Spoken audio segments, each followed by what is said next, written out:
बिस्मिल्लाहिर्रहमानिर्रहीम। Welcome you all in school online. अब हम जो हमने पिछले वीडियो में देखा था कि सेलुलर ऑर्गेनाइजेशन की हमने 3 टाइप्स पढ़ी थी। उसमें हमने सेलुलर ऑर्गेनाइजेशन देखा है, कॉलोनियल ऑर्गेनाइजेशन देखा और फिर उसके बाद मल्टी सेलुलर ऑर्गेनाइजेशन देखा है। तो अब हम मल्टी सेलुलर ऑर्गेनाइजेशन को ही थोड़ा सा और देखते हैं। Multi cellular organization, multi cellular organization में हमने ये देखा, इसका पहले देख लेते क्या मतलब होता है मैनी सेल्ड ऑर्गेनिज्म। इसका मतलब है कि इसके अंदर मैनी सेल्ड ऑर्गेनिजम्स, कि इसके अंदर जितने भी ऑर्गेनिजम्स हम डिस्कस करें, जो भी ऑर्गेनिज्म होंगे उन सब के अंदर जो है ऑर्गेनाइजेशन ऑफ लाइफ जो है वो कंप्लीट होगी। मतलब कि ऑर्गेनाइजेशन लाइफ में ऑल टाइप्स ऑफ सेल्स भी होंगे, टिश्यूज़ बने हुए, सेल से मिलकर टिश्यू बने हुए होंगे, टिश्यू से मिल ऑर्गन और ऑर्गन से फिर ऑर्गन सिस्टम। तो और उसके बाद कोई जो इंडिविजुअल होगा उसमें हम इसके अलावा हम मल्टीपल सेलुलर ऑर्गेनिज्म में हम एक प्लांट की एग्जांपल देखते हैं। उसमें हम देख लेते हैं मस्टर्ड प्लांट को। मस्टर्ड प्लांट क्या होता है? मस्टर्ड प्लांट ये प्लांट होता है आम ज़ुबान में इसको सरसों का पौधा कहते हैं। क्या कहते हैं? सरसों का पौधा। और कब आपने सरसों का साग खाया होगा? ये सरसों का साग किस मौसम में होता है? सर्दियों में।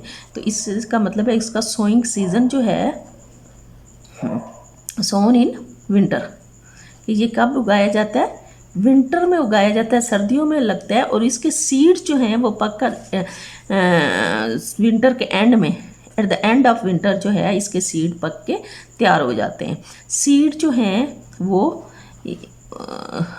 उसका इस्तेमाल होता है, हम सीड से एक्सट्रैक्ट करते हैं। क्या एक्सट्रैक्ट करते हैं? Extract oil.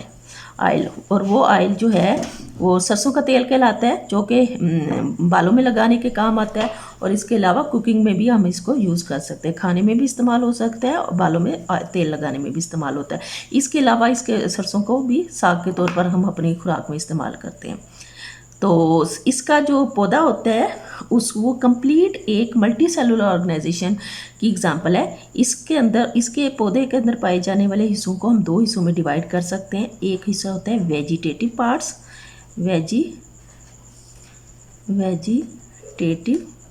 वेजिटेटिव पार्ट्स जो हैं वो उसमें इंक्लूड्स होते हैं, क्या कुछ शामिल होता है?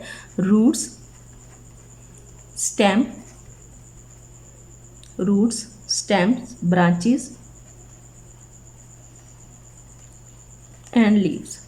मतलब कि ये सारी चीज़ें जो हैं वो इसका वेजिटेटिव हिस्सा कहते हैं। आपको पता है लीफ जो रूट जो है ज़मीन में इसको गाढ़े रखने, एंकर द सॉइल के ज़मीन में गाढ़े रखने का काम करता है, एब्जॉर्प्शन की काम करता है। स्टेम जो है इसको सपोर्ट प्रोवाइड करता है, ब्रांचेस और लीफ जो हैं वो फोटोसिंथेसिस में अहम किरदार अदा करते हैं। इसके अलावा इसके अंदर जो है रिप्रोडक्टिव पार्ट भी होता है। रिप्रोडक्टिव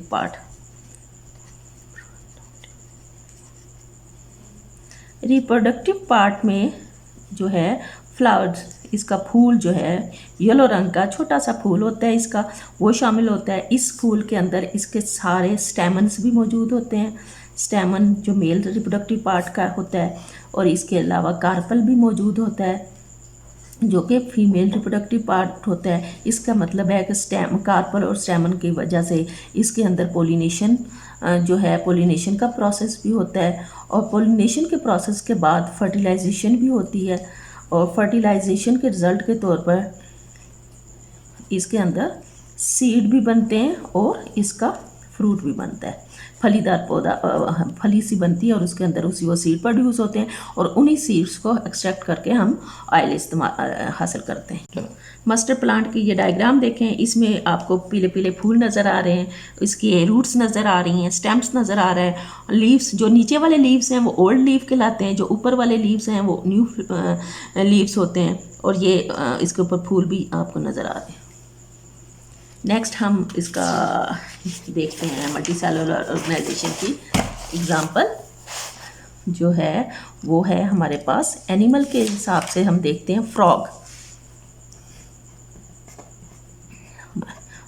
जो है ये भी एक मल्टी सेलुलर ऑर्गेनाइजेशन की बेस्ट एग्जांपल है। इसका मतलब है इसके अंदर ऑल टाइप्स ऑफ सेल्स जो हैं प्रेजेंट होते हैं। सेल्स जो हैं वो इसी तरह इसके अंदर टिश्यूज़ होते हैं और फिर ऑर्गन होते हैं, और ऑर्गन जो हैं मुख्तलिफ ऑर्गन मिलकर इसके अंदर ऑर्गन सिस्टम बनाते हैं। ऑर्गन सिस्टम बनाते हैं और ऑर्गन सिस्टम इसके अंदर कौन कौन से सिस्टम होते हैं? Digestive system, nervous system, excretory system, इसके अलावा रेस्पिरेटरी सिस्टम। मतलब कि इसके अंदर जितने भी एक कॉम्प्लेक्स ऑर्गेनाइजेशन में सिस्टम हो सकते हैं वो सारे सिस्टम इसके अंदर पाए जाते हैं। अब हाँ, इसका अगर हम देखें नेम, साइंटिफिक नेम इसका है राना टेगरीना, और ये एम्फीबियंस होता है। एम्फीबियंस होता है इसका मतलब इस क्लास ये वर्टिब्रेट्स की क्लास एम्फीबियंस से बिलोंग करता है। It means they have the ability to live both in water and land, कि पानी में भी रह सकता है और लैंड में पर भी रह सकता है। और ऐसे एनिमल्स जो पानी और लैंड दोनों पर रह सकते हों उनको एम्फीबियंस कहते हैं। तो ये एम्फीबियंस की बेस्ट एग्जांपल है। इसके अलावा इसके अंदर तमाम ऑर्गन सिस्टम मौजूद होते हैं।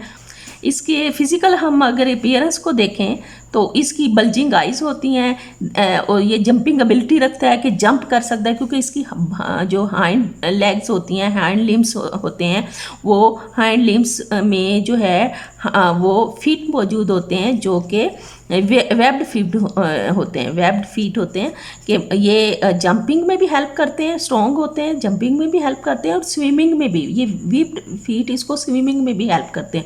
इसका मतलब है कि ये लैंड पर जंप कर सकता है और पानी में स्विम कर सकता है। इसके अलावा बल्जिंग आइज़ होती हैं। बल्जिंग आइज़ का मतलब बाहर को निकली हुई, उभरी हुई आइज़, बल्जिंग आइज़। हम इंसानों में भी बास लोगों की आइज़ ऐसी होती हैं कि जो बाहर को निकली हुई, तो उन आइज़ को बल्जिंग आइज़ कहते हैं। और उस आई के ऊपर एक मेम्ब्रेन होती है जिसको कहते हैं नेक्टिटेटिंग मेम्ब्रेन। और ये नेक्टिटेटिंग मेम्ब्रेन इसकी आई को प्रोटेक्शन प्रोवाइड करती है।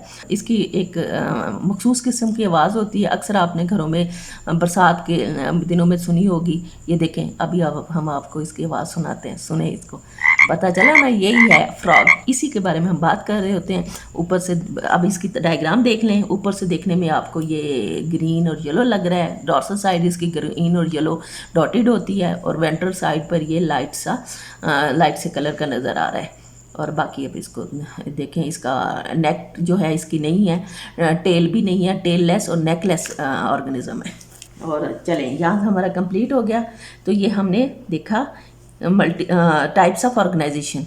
उसमें हमने सेलुलर ऑर्गेनाइजेशन देखी, कॉलोनियल ऑर्गेनाइजेशन देखी और मल्टी सेलुलर ऑर्गेनाइजेशन देखी। मल्टी सेलुलर ऑर्गेनाइजेशन में हमने प्लांट के तौर पर मस्टर्ड प्लांट को देखा, और फ्रॉग के और एनिमल्स में हमने फ्रॉग को एज एग्जांपल देखा।